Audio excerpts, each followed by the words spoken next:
Hello, guys. Today I'm talking about my just 10 moments I really like in the Godzilla franchise. I got inspired to do this video by participating in and watching all the videos in the OmniViewer's One Monstrous Moment challenge, and I decided, you know what, I'm going to talk about 10 moments I really like in the film. So, coming in at number 10, the Space Godzilla ending. A good ending to the movie. It has this very beautiful, calming piece of music playing, and it's got great character resolution. Yuki letting go of his hatred for Godzilla, and the beginning of hint of two subtle romances forming, and it's even got humor, like the one character Sato. He sees both characters that were in the Mugera with him with love interest, and he just like that, and he sees Godzilla and he yells, "Godzilla, I still have something to settle with you." And he runs into the water as Godzilla roars. It's just a great ending to the movie. Number 10. Not number 10. Number 9. All Life Matters, Godzilla against Mechagodzilla. Where Yukari, the Mechagodzilla Kiryu pilot, has a very poignant and thought-provoking conversation about the value of life and letting go of grief and moving on with your life with the daughter of one of the designers of Mechagodzilla who had lost her mother due to complications from pregnancy. It's another emotional, well-written, thought-provoking scene for those of you that think this franchise is just about guys in rubber suits destroying buildings and beating the snot out of each other. You're sadly mistaken. Number 8. This is going to be controversial, but I'm taking a scene from the 98 film where Zilla pulls down the 3 fishing trolleys.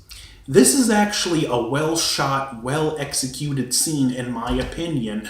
It starts by seeing a normal night on the job for the people working these fishing trawlers, and you see they net something heavy, and this thing that's heavy quickly pulls the 3 trawlers down, with the fishermen barely getting off. The scene's in the rain, and you hear this kind of creepy, just eerie rumbling sound that we know is coming from Zilla, and the 3 boats shoot back up and recapsize, and it's just, like I said, it's an eerie scene that really feels out of place with the rest of the movie. And if I'm being honest, it's the best executed scene in that movie.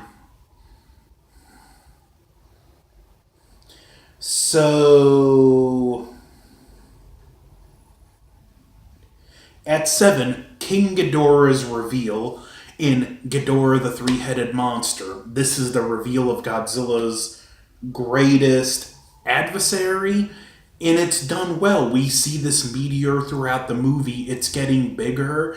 It cracks open, and King Ghidorah forms out of it, and it's an iconic moment that gave us Godzilla's greatest adversary.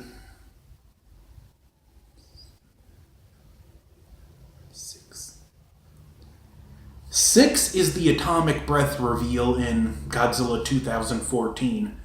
There were a couple scenes I thought about here. One was the pocket watch, one was the kiss of death, but this scene is the real standout. A lot of people complain this movie wasn't lit well, which I'm not going to disagree, and I hear a lot of complaints about how the Blu-ray's too dark, which, come on, it's not that hard. Take this, adjust brightness, adjust contrast, and it will look just fine.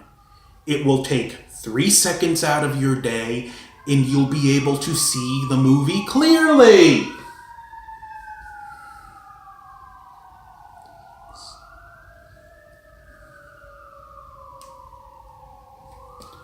We'll let this pass.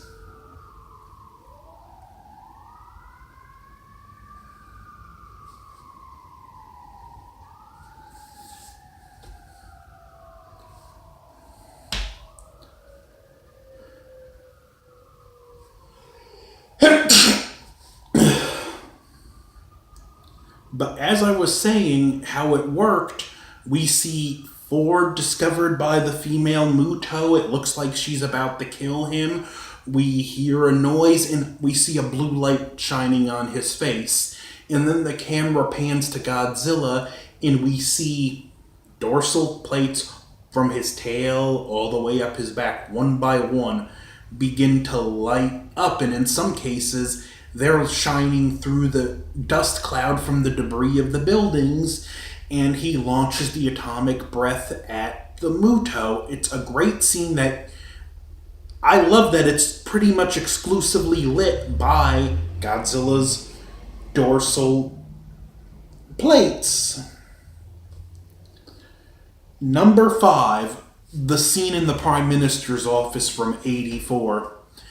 It's set after the conference with the Soviet and American ambassadors where they're both basically trying to pressure him into, let us use nuclear weapons to kill Godzilla when he appears in your waters.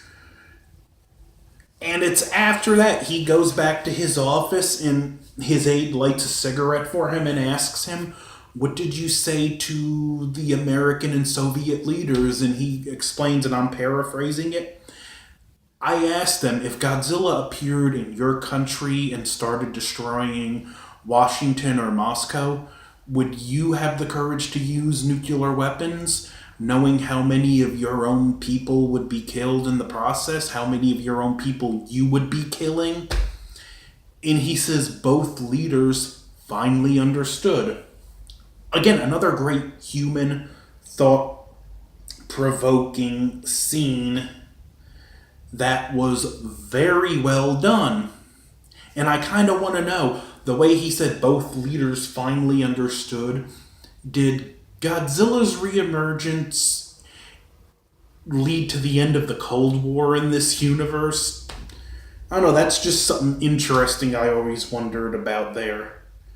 Number 4, Godzilla's epic comeback. In Godzilla vs. Gigan, at this point, Godzilla had gotten the daylights beat out of him. Ghidorah, Gigan did a number on him. He spent a long time getting pummeled by the energy beam from the Godzilla tower. And after the tower's damaged and Godzilla gets knocked back into it, he literally pulls himself up, gets his second wind, and fights harder than he did before the beatdown. And it's just, I love that scene because of the resilience and determination of Godzilla.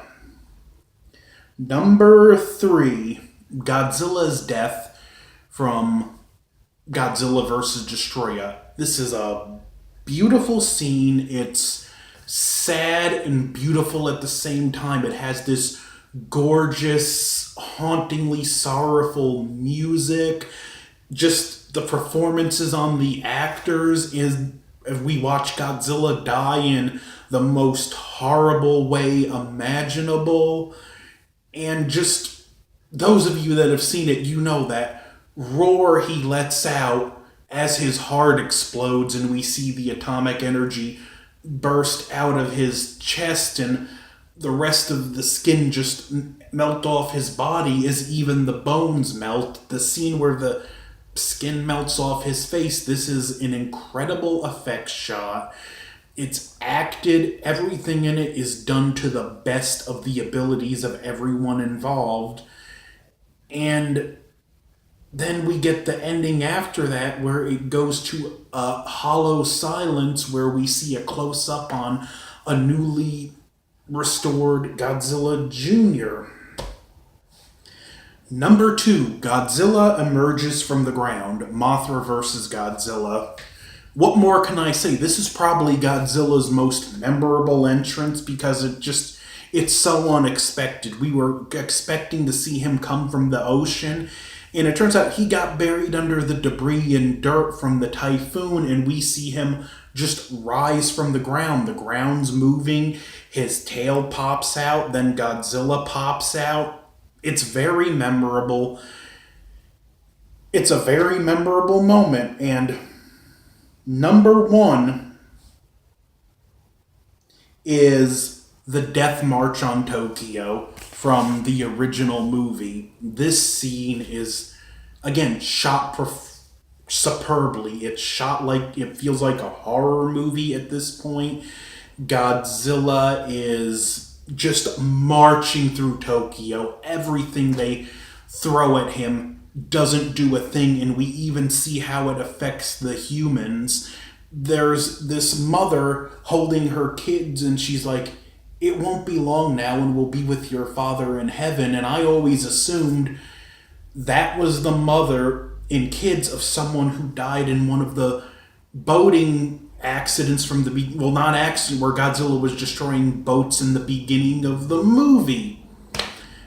In this whole scene, it's just so well done, so haunting, and just one of the best moments in the franchise. So those are 10 of my favorite moments from the Godzilla franchise. Do you agree or disagree? What are your thoughts? Tell me in the comments below. Like, share, comment, subscribe. Over and out.